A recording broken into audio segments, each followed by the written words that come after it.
Welcome to another episode of the Cloudcast. I'm your host, Tyler Bower, and we also have my esteemed colleague, Seth Ellertson. Seth, say something funny. Hello, America. That was funny enough. All and right, the globe, and the world. The globe. Pinky to the mouth, right? Good. We also have with us Adam Khan, and Adam Khan has a really cool story for us. He works for a cybersecurity company called Barracuda, and we got to know each other over the years. What an amazing guy, an amazing story, and can't wait to talk. But Adam, introduce yourself, tell us your origin story, let us know all about you. Well, thank you for having me. Welcome, everybody. Super excited to be here. My name is Adam Khan. I'm the VP of Global Security Operations at Barracuda Managed XDR. So I've been in the security and tech space for almost 30 years. I might not look it. It's the good genes for my parents. But yeah, I actually got started in tech during the whole .com boom. But my cybersecurity journey was something interesting that happened while I was working at Priceline.com. This was 2000-ish, where our company, along with Priceline and Amazon and Verizon and PayPal, they're being attacked by a cybercriminal who was DDoSing various these organizations. And it was causing actually massive damage because it was interrupting all the transactions that were happening on our sites. And if you think about it, there was a massive loss because of that, because customers not being able to buy their hotels, their airlines, their vacation packages. So it's basically money not coming in. So having a huge effect there. As back in those days, if you think about it, there was no such thing as cybersecurity, right? The IT administrator was like supposedly the security guy. So my role was an SRE. And for those that don't know, it's referred to as site reliability engineering. And what that means is you basically are almost like a Navy SEAL, right? When it comes to tech, because you have to know the SWAT team. So you have to know ins and out about how databases work, how networking works, how to program, how to build applications. So you have to have this knowledge. And whenever there's a crisis, these SREs would jump in. And this is something Google started out in 2003 that we adopted. So I was investigating those threats that was happening. And over time, working with the FBI and the other organizations, we had like a command center call with the other organizations that I discussed. And we stumbled upon an artifact, a malware that this attacker, cybercriminal, had deployed unknowingly across multiple endpoints. So multiple laptops, desktops, things like that. And users unknowingly, as they were using these applications, were DDoSing these companies in the back end. And when we got Adam, what's DDoSing? What is DDoSing? So, that's not a term that I'm familiar with. That's a great question. And by the way, with your background, you must be like 10 times smarter than Tyler and I. So dumb it down a bit for us. A DDoS is a denial of service attack, right? It's when an attacker or some program or a botnet would flood a particular website or infrastructure with enormous amounts of requests. So each endpoint or a web server can only take a certain amount of load or request. Yeah. So when it goes over that, it actually keels the server over and it brings it down, right? So makes it so the real request can't get through because it's down. Exactly. It's not able to process fast enough, right? So ultimately, back to the story, we got a hold of malware, and when we kind of reverse engineered it as proper developer practices, this cyber attacker who had built this malware in a README file, which is a proper practice, wrote his name, where he was from, and his whole purpose of designing this. And we actually handed that information. His manifesto. Yeah, manifesto, awesome. Exactly. There you go. So we handed this to the FBI, and they were able to capture him in 2011 in a beach in Cyprus. So wow. That was how I got into cybersecurity, and I was like, this is cool. Wow. And then just started honing my skills and learning more about the field. That's super cool. That's a great story. That's so cool. Unfortunately, they're smarter today than they were back then, right, Adam? It's not that easy to catch them. Yeah, absolutely. It is not. They're always trying to obfuscate how they're doing it. They obviously don't. Most of the advanced ones Most of them don't don't put their names in a don't file put that. for Yeah, you. but he was proud of the job he was doing, right? So, That's and awesome. That's awesome. you could see he was a software developer by heart because that's exactly practices that they follow. Very cool. So tell me a little bit about your experience at Barracuda, right? I heard through the grapevine through our good friend Chaz that you have quite some accomplishments in what you've been able to accomplish there as well. Yeah. So Barracuda, I work under the Managed XDR service, and we're always innovating. We've released some amazing technology combining AI and automation to be able to block majority of the cybersecurity attacks that are happening, such as account compromise, ransomware attacks, business email compromise, things like that in real time within 30 seconds without a human intervention at all. Right. So as Amazing. attacks are increasing, how do we as cybersecurity professionals stay on top of it, stay ahead of it? So we're able to leverage the technologies, bring in the processes and the human factor to combine it to protect our customers. Tyler, Awesome. now I'm sure of it. This guy's like 20 times smarter than we are. I mean, I'm just like off the playing charts. along. I knew everything. Come on. But Adam, VP of Global Security for a global security company, that's a scary job, man. That's a scary job. Like you just wake up in the middle of the night thinking about attacks, cyber attacks. I stay awake making sure my customers are protected. It is the number There one you go. priority There you that I go. have.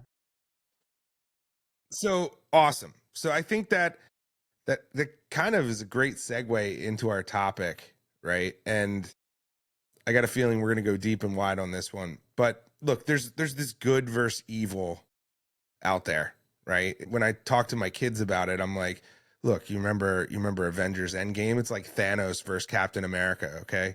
They're like, well, which one's Thanos? I'm like, come on, what are you talking about? Like, obviously the bad guys, Yeah. Anyway, there's always this kind of, I think from my experience, it's always like one's kind of just a little bit, and then it pushes the other, and then it gets ahead, and I guess that's normal. But there's two things that, I mean, along with cybersecurity, there's another thing that has been just growing like crazy. And now I feel, and I'm sure you do as well, changing really the landscape of how the battle is fought, right? And that is AI. And so we want to talk about like the relationship between AI and cybersecurity. I mean, most people think of AI like, hey, I got to, not type up that TPS report. I put it into ChatGPT, right? But Great. it is so powerful. And there's a main reason why, countries are fighting over chips and computing and all of these things, right? Like is to be able to outrace the other. So fill us in, like where's the world at today? How does AI impact cybersecurity? And, where do you see it going? Yeah. I'll start off by kind of giving a brief overview of how technology's evolved. If you think about it, the first .com industry when it adopted in the 90s, right? Everybody was like, this is horrible. Cyber criminals are using it. Remember? They were using it for criminal activities. Yeah. And every time technology comes into place, it's always looked at, oh my God, this is a bad thing, right? And it is to a certain aspect because cyber criminals are the first ones to adopt these technologies. And there's no different when it comes to AI. The first ones to adopt AI, believe it or not, were the cyber criminals and the criminal organizations. So we only know about ChatGPT, Google's Gemini, Open Azure's AI, and so on and so forth. But there's others out there. You have GhostGPT, which cyber criminals use. It's called FraudGPT. They use that to create convincing phishing emails. So there's always two sides to a coin, right? And wow, the as bad guys have bigger guns than the good guys. Like that's crazy. It's crazy. Right. It always starts out like that. Even blockchain. Question. Blockchain, first thing they... How does FraudGPT, like, isn't someone like, that doesn't sound too good? Something seems fishy with this website. I don't know. It's first of all, you can't access it on the clear web. you have to go to the dark web and download. Is that real? Is the dark web real, Adam? Like it's real? Can we all, Tyler and I, Absolutely. get onto it? Can you send us the link? You don't want You let us in the club? I'll tell you something. It's not it's not a place where you want to be. Yeah, it's just unthinkable, unimaginable stuff is there, right? But yeah, so to get back to the topic, it's leveraging these technologies to keep pace and stay ahead, right? How do we utilize these chatbots to actually build in processes within our workflow to be able to make that outcome happen faster with higher accuracy, right? To give you an example, at Barracuda, one of the things we implemented is we ingest millions and millions of logs from all different devices, right? And then each one of these devices create various threats and alarms and alerts, which the SMB market is struggling right now for, right? They need to monitor their systems. So we help them streamline that. And utilizing AI for the good purposes to be able to detect and respond faster to those attacks, sometimes without any human intervention, right? Providing a logic, how to go about designing the proper model to execute in higher efficiency is key to staying ahead. So, there's two push and pull side happening. It's always a cat and mouse game. Something that I found interesting, and I was watching a podcast and as well started reading some articles on it. There's maybe it's new to me, but Adam, you probably known about it for years, but Ransomware-as-a-Service, right? Like, and how they're using AI to think of it this way, right? Think of it like a sales cycle, right? You make so many phone calls, you get so many leads that results in so many opportunities, which results in so many deals. They've built a sales funnel for ransomware using AI. And they know the analytics of how much they have to do, and the probabilities of getting in and all those sorts of things. Yeah, there's companies that sit outside of the actual threat actors. So like the criminals who actually do the threat acting pay these service companies who do like pipeline. They build them a pipeline. It's crazy, and they do it through AI. I don't know, Adam, if you have anything you want to talk about on that, but I found it fascinating. I'm like, this is crazy. Yeah, so there's a really cool one called Ransomware Hub that just maybe in the past 2 years, they've been very prevalent. And that's exactly, they're Ransomware-as-a-Service, and they give you a full package, right? They give you a dashboard where you could track all your victims. Like you talked about the funnel, right? The customers coming in, leads coming in, and everything's happening. They give you a whole package of the product, of what type of attack you want to execute. You provide them the information, and the barrier to entry is very low. To give you an idea, other Ransomware-as-a-Service, they basically take a big commission out of the attack when it's successfully executed. Ransomware Hub basically takes now less than 10%, right? And gives all that to the actual attacker. And it's an automatic transaction through crypto that goes directly into their account.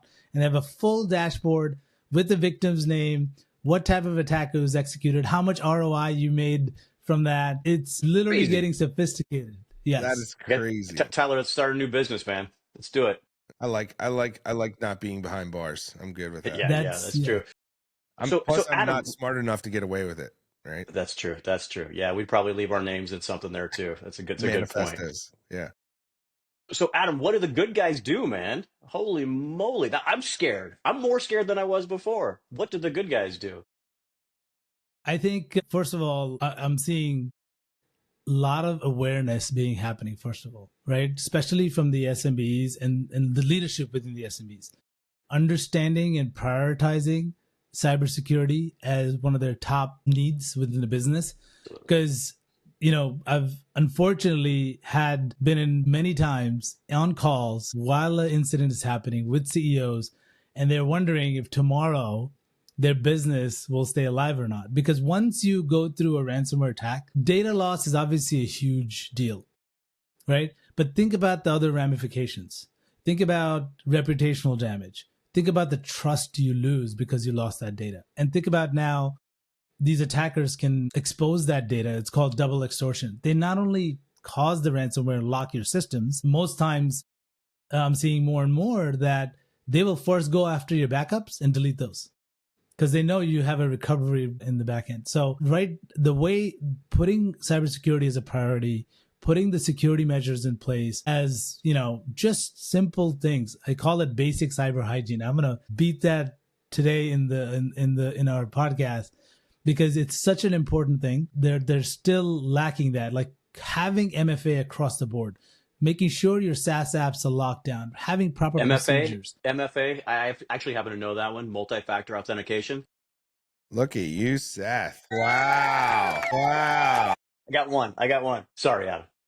So, I think cyber hygiene is key to staying ahead and making sure cybersecurity is an important factor into your business goals.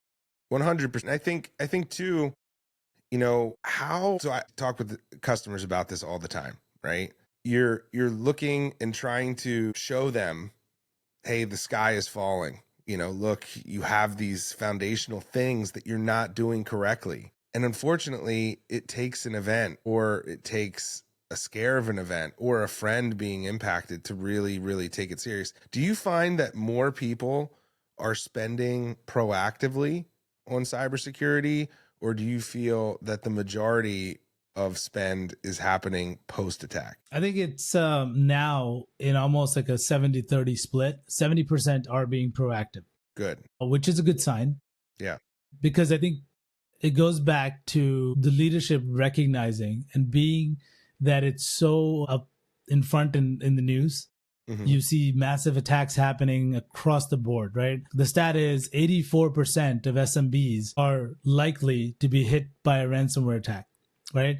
Say that again, 84%? 84%, right. Wow. And the second thing is, we saw in 2024, about 60% of those SMBs out of that 84% were hit twice the same year.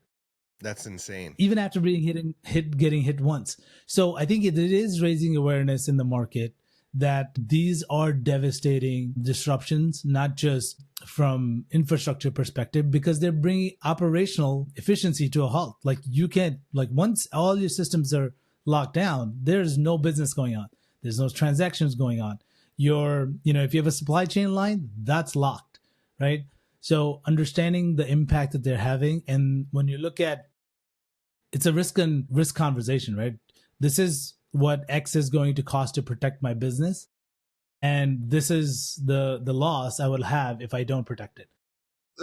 Let me pivot a minute, because you said something interesting. And, I always look at challenges and how outside fringe elements impact that, or even in this case, I feel predicted it. Do you remember, 12, 15 years ago? I think I'm accurate in that. I mean, would you say cybersecurity was top of mind for people? I would say no. Is it? Right? No. Yeah. So those fringe elements that impact, trends. So 12, 15 years ago, I think we can safely say cybersecurity probably wasn't as prevalent, right? Wasn't top of mind. Would you agree with that, Adam? Yeah, definitely. I don't think it was first out there as much as the national media is concerned, right? They didn't know. A lot of people didn't know what a ransomware attack is, or what a spear phishing campaign is, or something like that, right? It has become more prevalent because of the high profile attacks and the data breaches that have happened and the impact to the industry. On average, an SMB now is paying $250,000 as a result of a ransomware attack. Now so you think about how much, $250,000. Sorry, the cybersecurity element wasn't as important then, but the one area that was predicting this was the insurance industry. So I remember that's right. 10, 12, or 15 years ago, right? They were selling these plans. And everyone's like, what the heck? What do I need these? Yeah. Even I remember I was sitting in a meeting. I'm like, what? Are you serious? Like, all right, I'm going to get insurance to make sure I don't get attacked by a goat or something. Like, what are we talking about here? This is crazy. And, lo and behold, if you ever want to know trends in industry, follow insurance companies. They probably have the best data for sure. But what we saw was they were just looking for subscribers. And now name a company who doesn't have a cyber insurance Right, plan, cyber right? insurance. Yeah. But it's interesting to see what they're doing with it now. Now they're actually dictating cyber posture, and they're dictating tools, and they're dictating, in my opinion, certifications and compliance going forward, right? If you want to be covered. And I think a lot of companies for a long time just thought, whatever, I'll get hacked. I got an insurance policy. It'll be fine. Whatever. But I mean, what do you see there? Like how that industry is forcing behavior, right? We talked about like adoption and posture and soft risk association. Like what are you seeing there with that industry? So there's definitely a big maturity that's happened with insurance companies as well, right? Because ultimately they're looking to protect themselves. Because exactly what you said, oh, it's okay if I get attacked. I have insurance. I'll just, collect the money from there, from the damages. But as they realize, they're like, okay, no, we need to put basic principles in place. Like you need to have endpoint protection in place, right? You need to make sure your XYZ infrastructure has, again, MFA in place. Like these basic 5 to 6 steps. Now they're even adding, you need to make sure you have 24/7 monitoring, similar to like any, person would have a security monitoring in their house. You need to have somebody watching your business, watching your data, which is your most critical asset. So these are being put in place by insurance companies to safeguard themselves from, insurance claims. And I think it's having a positive result, believe it or not, because it is kind of doing a mandate to protect these businesses so they're not in harm's way from these attacks.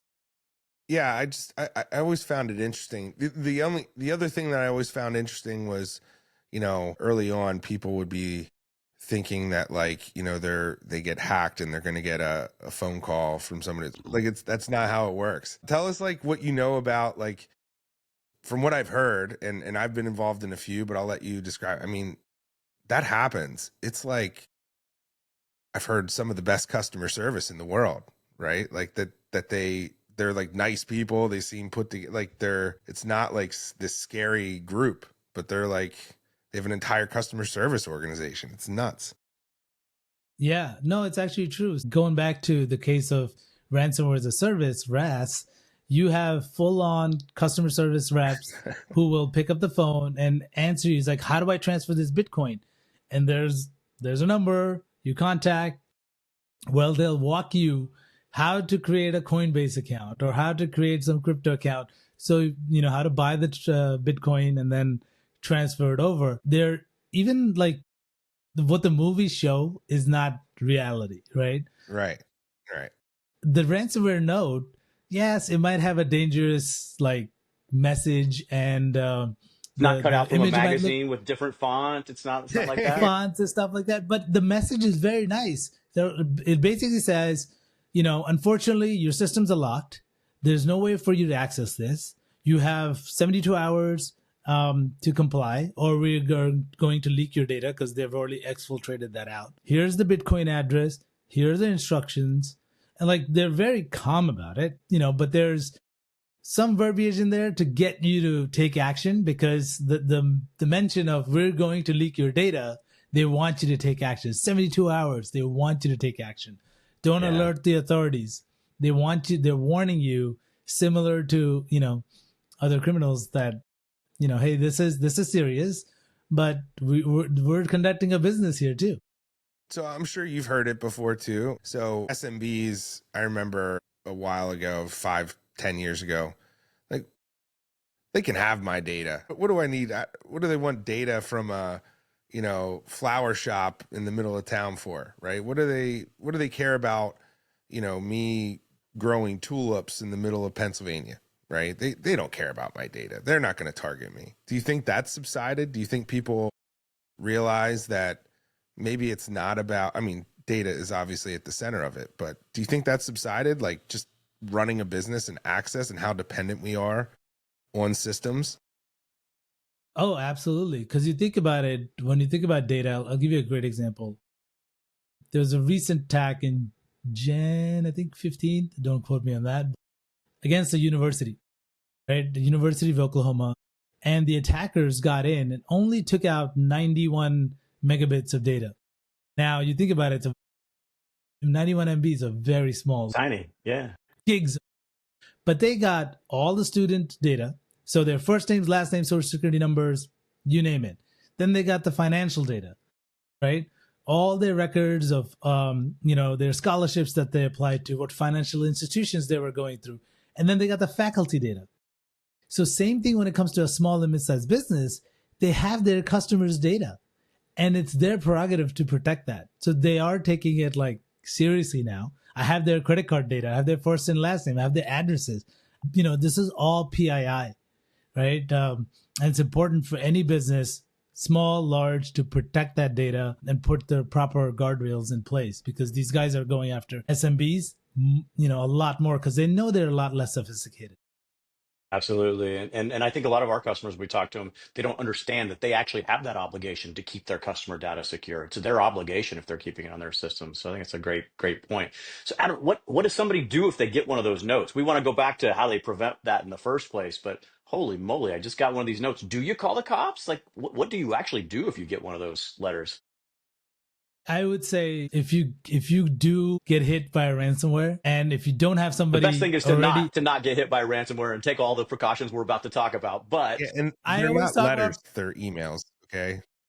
Well, their systems are down. How are they get emails? You think they're sending you like a letter via carrier pigeon or what? Come on, man. So in ransomware incident, it's not even an email. It's like, let's say you're on the laptop. It's not even an email. Okay. It could be, everything but imagine it's your laptop, right? And your laptops within the business are all encrypted, they're ransomware. You will see a pop-up message. Well, they're pushing it out because they have your network. Yeah. They have your network. It will be a pop-up message that will have usually a skull picture or there. But those instructions will be right in that pop-up. This is what's happened to you. These are the actions you need to take. You have a finite, 72 hours usually to make the payment. And the instructions are clear. If you have any questions, contact our service center. They walk you through that whole process. The first thing I'm doing is I'm unplugging everything. Unplug the servers, unplug the laptops. Everything's unplugged, right? We're good then. Not quite, right? I think it's important to, that's why I keep going back. If you are hit by ransomware, I think you need to immediately, right, contact the authorities. If you're not linked with a vendor, contact your cybersecurity vendor or reach out to get one. Speed is key in a ransomware attack. One of the things we always talk about at Barracuda Managed XDR is, when there's a crime that happens in normal day-to-day lives, you call 911, right? But who do you call when there's a cybersecurity incident? And we want customers to be like us, to be that 911 call for them, right? We are the emergency center. We have a full incident response team that helps the customer into mitigating that and containing that ransomware.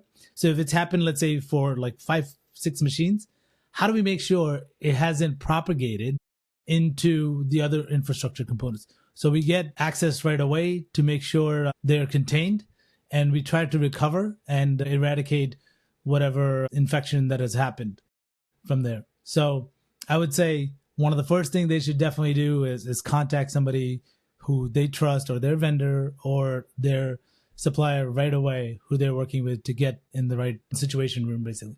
Key point, find somebody now. So let's talk about I think like that's going back to that CEO conversation when they're unfortunately crying on that day when that happened. Like, I have had that, and it's a really bad day for that business and that CEO. And they were like, Adam, you spoke about this 6 months ago and we never got around to it, and XYZ happened. And it's all about being proactive now, guys. We cannot take this lightly. It's just like I'll equate it to, basically, you can't drive a car without insurance, right? You can't run a business without having cybersecurity in place. Nowadays, it's imperative. 100%. Absolutely. 100%. So where do we start? Where does an SMB start? I think let's go back and summarize that. Like, hey, I don't know. I'm a CEO, small business owner. I got a person who manages my IT. I don't know if we have cybersecurity. I don't know what our policies are. I don't know what we have in place. Where do I start? Where do I even start, Adam? I think one of the first things to do is first gather overall What does your infrastructure look like? The IT person who's smart, believe it or not, in their organizations, and I give a lot to them, they have a lot on their shoulders. Think about it. You're thinking of them as the day-to-day drivers into your business. They're onboarding new employees, setting up accounts. They're setting up laptops. You're putting, after all they're doing, you're putting another burden saying, hey, I want you to manage my security too. And it's out of their skill sets. So at least first gather, what does your infrastructure and your asset looks like, right? Get a full accounting of that.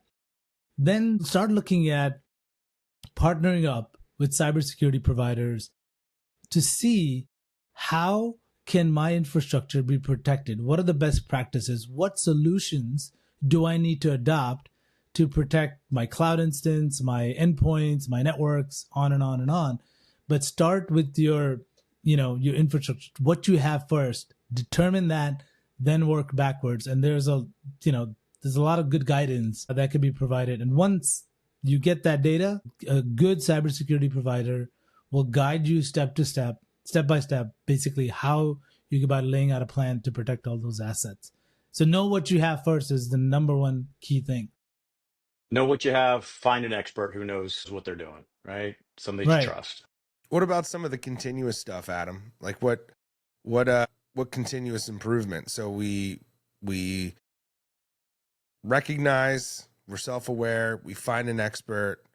What are some things to make sure or to hold accountable that expert, right? Like so that we're not just relying on somebody else's expertise, but we're also educating ourselves and making sure we're holding that accountable.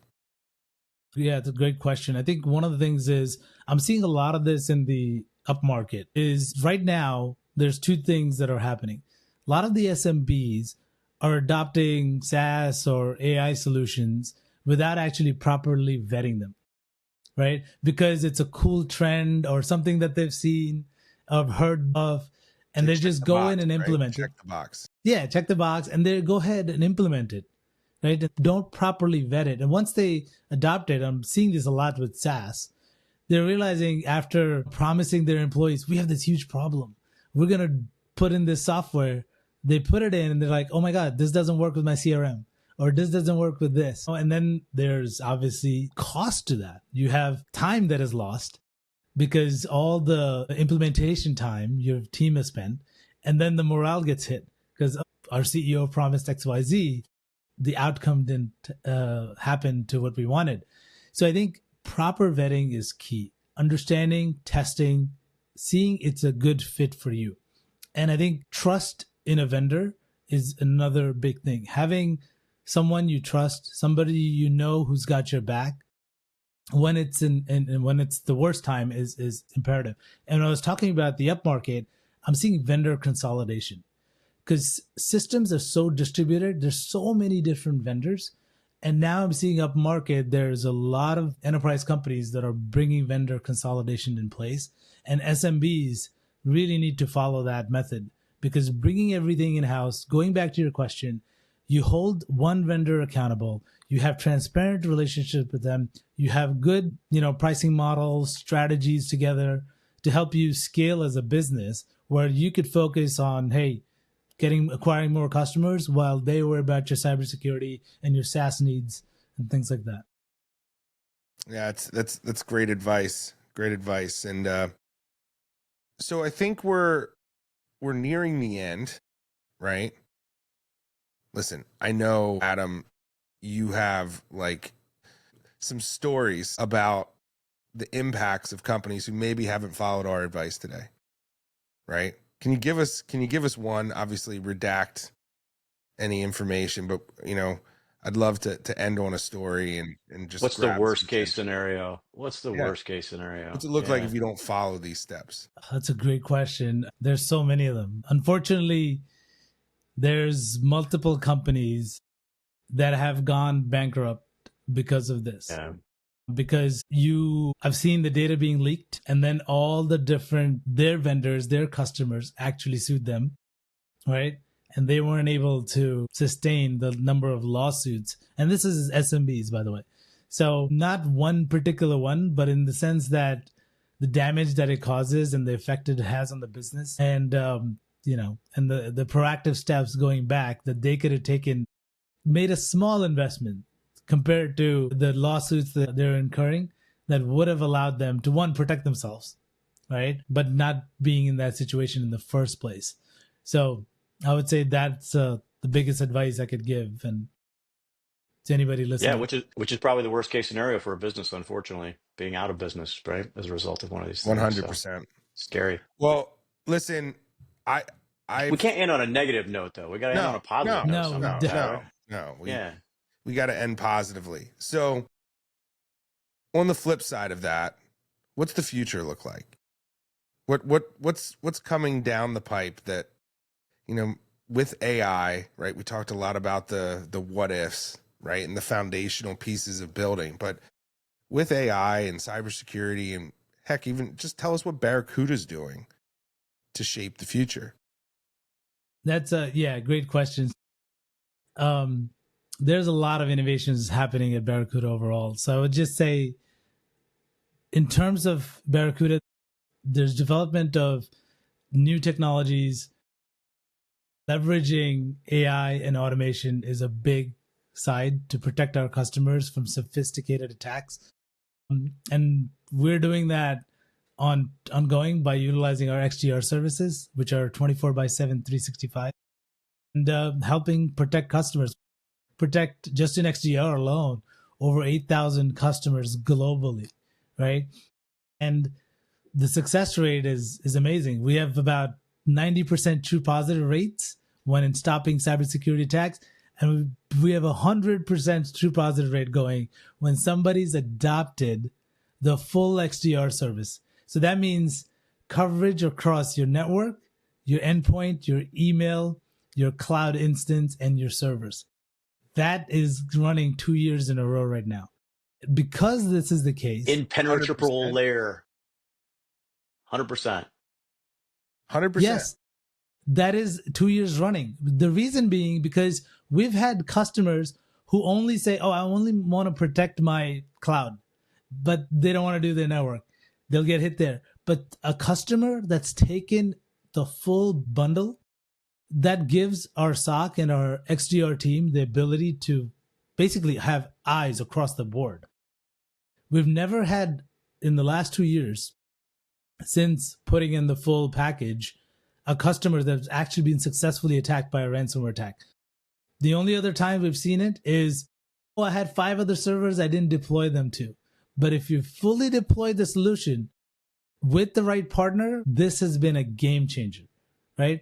So that's the one takeaway. I think this is a really, there's a lot of companies that are doing some amazing work in this space. And it goes back to trust and feeling good with a partner and leveraging those technologies, because SMBs are struggling with resource constraints, having the skill sets in place to be able to take advantage and build these things from scratch. Wow. Well, Cool stuff. let me help summarize, and you tell me if I got it right. So, look, we talked about some interesting trends in the space, ransomware as a service. We talked about foundational pillars of know thyself, find an expert, hold that expert accountable, stay in tune, be educated. We talked about fringe elements influencing behavior, and I think most importantly, we talked about take this serious, right? Don't follow the herd. Figure what this means for your business and understand what the consequences are. And don't be driven by fear. Be driven by what you can accomplish and what this will help propel forward. Adam, I want to thank you so much for your time. It's been an absolute pleasure. Seth, not so much, but it's okay. No, I'm just kidding. Seth, you want to Great. No, it was great. This was great, Adam. That was a really, really eye-opening. And we live a little bit of this, not at the level that you do, obviously, every day, and we talk to customers every day, and it's just funny. There still are companies that aren't taking it seriously, and I think that time has passed. And so I don't, whether you listen to our advice or not, you've got to do something, right? It's the old I don't care what you do, you can't do something. You got to move forward. You got to protect yourself. You got to invest in protection, because they are coming for you, and it's not just the big companies anymore. It's the SMB. The smaller, the easier they are to penetrate and get out pretty quickly, right? So I think that's the key takeaway. And Adam, this has been great. You're a super smart guy. Lots of great stories. Appreciate you being here for sure. Thank you for having me, guys. No worries. And just one more thing. Go Birds.